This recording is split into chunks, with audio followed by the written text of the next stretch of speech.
The state of education in Nigeria may not be so bad compared with others in the African continent. However, experts are of the view that collaboration among teachers through a network where best practices are shared would enhance teaching standard and improve learning outcome for students. This is what the Teaching Network Foundation wants to achieve by bringing together professional teachers across the country on one platform. I responded. According to renowned educator and teacher trainer Robert Meehan, the valuable resource that all teachers have is each other. That saying indicates how collaboration enhances success.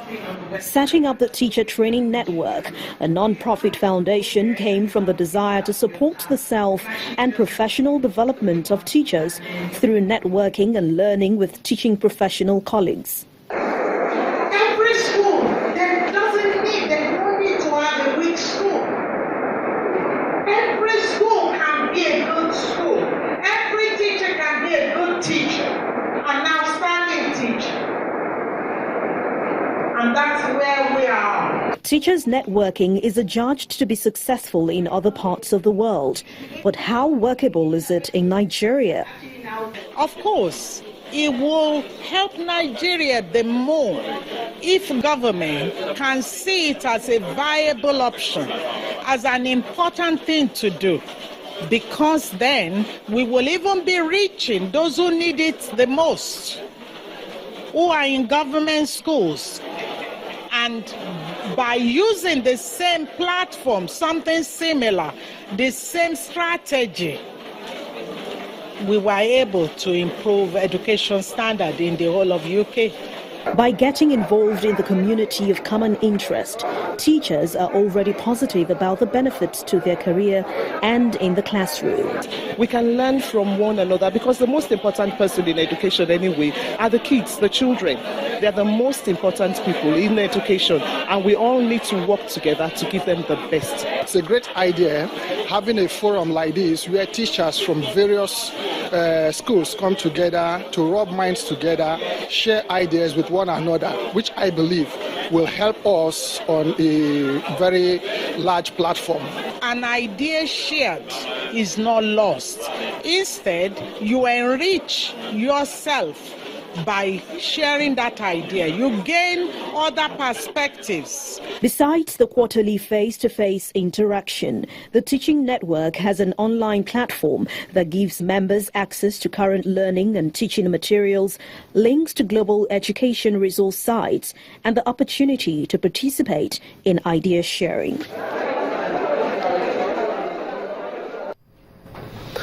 I see our business news studios are set. Let's join Anne for more on the news at 10.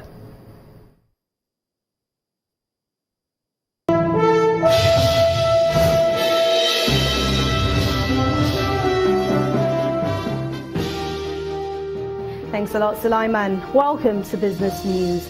As part of efforts to explore innovative sources of funding for the climate action plans, the Federal Ministry of Environment has announced plans for the pilot issuance of green bonds in Nigeria. Nigeria, like most countries around the world, faces vast investment needs for the transition to a sustainable, low-carbon and climate-resilient economy. Market operators believe green bonds could mobilize funds from investors who have strong environmental focus, who require transparency and even have lower risk appetite. An enlightenment workshop is expected to be held in Lagos for capital market operators. The Delta State government is collaborating with South Africa to harness more than 25 trillion cubic feet of natural gas in the state. The executive assistant to Governor Ifeanyi Okowa on investment, Mr. Paul Mma, says this is geared towards reducing gas flaring and creating employment for the youth in the state.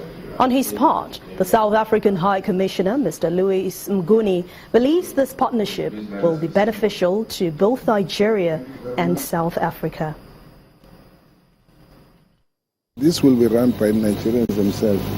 You see, it's not this, we are going to buy it from Nigerians here in Nigeria. Yeah, so when we take it something that we are buying from the Nigerians. It's not something that which we say we have now processed it, we are just taking it away. We believe that instead of this thing being sent out to Europe and other parts of the world to be processed and then brought as finished products to the country, where now people here will have to buy it at an expensive rate, it will not help. So we say we process it with them. We are bringing our technology to work with the Nigerians. It's going to happen so quick.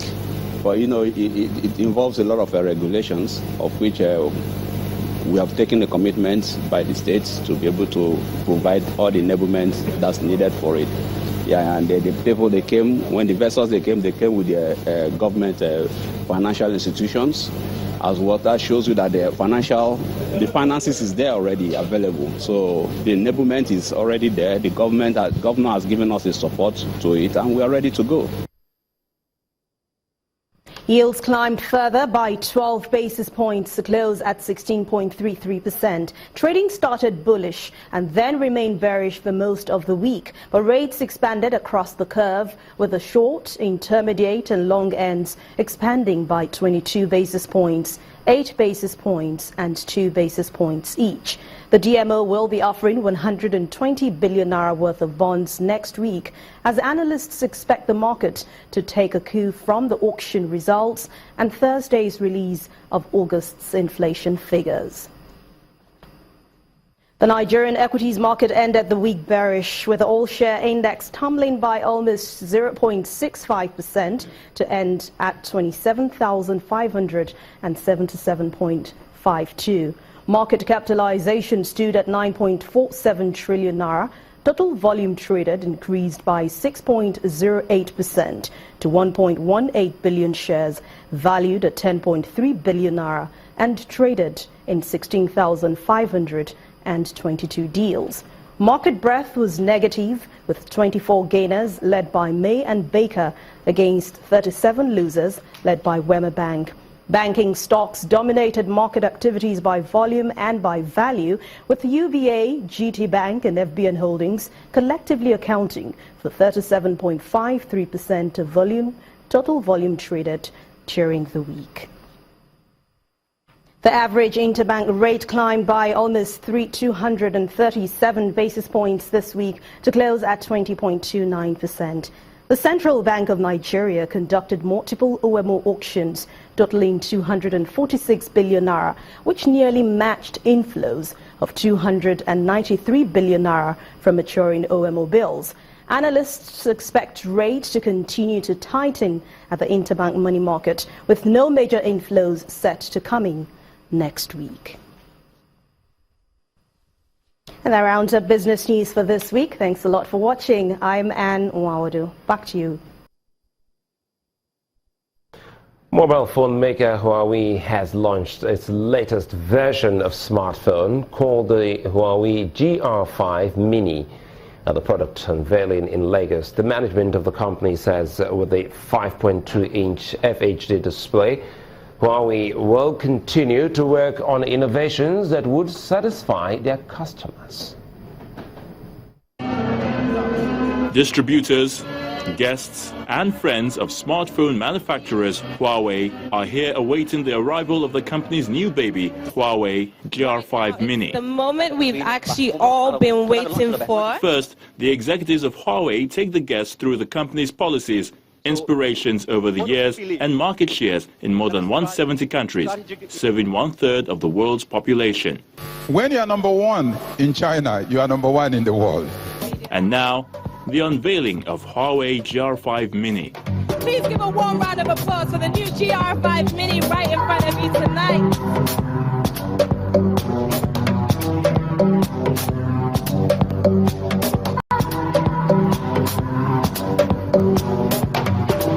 Smooth, efficient and amazing long standby time, the company says the new smartphone comes with 2 GB RAM, 16 GB ROM, i5 co-processor and fingerprint technology.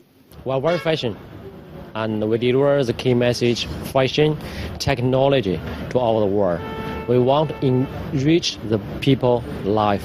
Thinking about how to not just innovating technology, but innovations that would help its consumers to achieve whatever they want to achieve.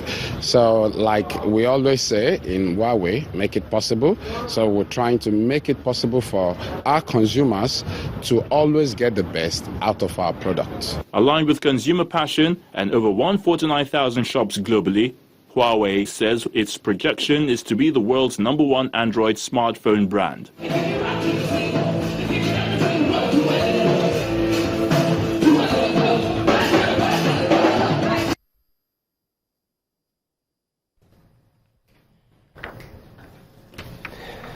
Well, fake and counterfeit medicines are a global public health challenge. In Nigeria, the situation appears to have been partly aggravated by the country's dependence on imported drugs, as most local pharmaceutical companies in the country are yet to attain global standards. In our next report, correspondent Yomi Otaibiri highlights why the health agencies need to do more to protect the health of the people. Recent alerts by authorities at Nigeria's Federal Ministry of Health over a fake anti-malaria drug, quinine sulfate, circulating in West and Central Africa, again brings to the fore the protracted challenge Nigeria has been facing with fake and counterfeit drugs for decades. The level of success in the fight against fake medicines and substandard regulated products by the National Agency for Food and Drug Administration and Control, NAFDAC, since its inception in 1993 is viewed differently by Nigerians. NAFDAC, however, maintains that faking of pharmaceutical products has dropped from the era of 40 to 50% levels. The survey carried out as at 2015 put it at 3.8. But our ultimate goal is zero tolerance to counterfeiting of NAFDAC regulated products. NAFDAC did a survey on the most consumed product, the anti-malarials. They said as far as the picking of anti-malarials is concerned, it's reducing, it's declining. But generally, people, what they see, what they touch, they believe there is a serious issue of fake and counterfeit drugs in circulation in Nigeria. It's getting worse. The report about fake quinine sulfate circulating, we have asked that pharmacovigilance activities should commence immediately. And anywhere that such a product is found, it should be fished out. Anti-malaria is one of the commonly faked medicines. A survey of the quality of selected anti-malaria medicines circulating in 6 countries of sub-Saharan Africa, released by the World Health Organization in January 2011, shows that 48% of anti-malaria drugs analyzed in Nigeria failed the test. These fake and counterfeit drugs do have negative effects on human health. Sick child that needed an antibiotic. The antibiotic was procured, but that antibiotic has maybe 50% of the active ingredient, when the official books say it should fall between 95 to 105%. By the time the patient is taking 50%, at each time that child is taking a drug, he is having lower dose of the active ingredient than it should. At the end of the day, the microorganisms develop resistance because they can live with 50%. With all the arrests and raids on illegal drug outlets, why do fakers and counterfeiters remain in business? The punishment is not a deterrent for anybody. If you are caught with fake drugs, you pay 500,000 naira or 5 to 15 years or both. If you are selling in unauthorized places, you pay 500,000 or 2 years. But the law now is being reviewed at National Assembly, Senate, particularly, they are talking of life imprisonment for fakers. While more efforts are needed to bring to the barest minimum the number of fake and counterfeit drugs in Nigeria, here are some of the things you can do to reduce your susceptibility to procuring fake and counterfeit medicines. If you buy your drugs from a community pharmacy and there's any issue with it, you can trace it back to that place. And if there's a problem with it, that person can be sanctioned and you will get your money's worth. For drugs, they have specific storage instructions.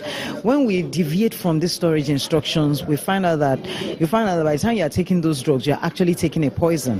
Because something for a drug, for instance, that should have been stored at room temperature, and you have kept it in your bag, you've been carrying it up and down in the sun, as probably degraded. Yomi Otaibe, reporting for Channels Television News. Next on the news at 10, Super Eagles forward Kelechi Iheanacho scores the winning goal against Manchester United in the English Premier League. That's in sports news.